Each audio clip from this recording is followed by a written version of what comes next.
पुढची बातमी आता पावसाची नाशिकमधून। सकाळपासून असलेल्या संततधार पावसामुळे आता नाशिक शहरातील गोदावरी नदीला पूर आलेला आहे। पहिल्यांदाच नदी दुथडी भरून वाहताना दिसते। बघा पंचवटीतील ही दृश्य आहेत। गोदावरी नदी पावसाच्या पाण्याने प्रवाहित झाल्याने पर्यटकांनी देखील आनंद घेतलेला आहे। पावसाळ्यात पूर आल्यानंतर रौद्र रूप धारण करणारी गोदावरी नदी ऑगस्ट महिना उजळला तरी काहीशी संथ वाटत होती। नाशिककरांना अद्याप देखील दमदार पावसाची प्रतीक्षा आहे।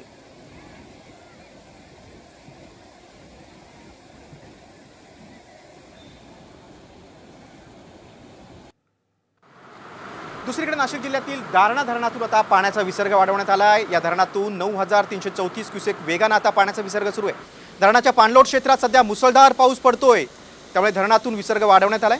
पावसाचा जोर कायम राहिल्यास आता धरणाच्या पाण्यातील विसर्गात देखील आणखी वाढ होण्याची शक्यता आहे। त्यामुळे स्थानिकांना प्रशासनाने आता सतर्कतेचा इशारा दिला आहे।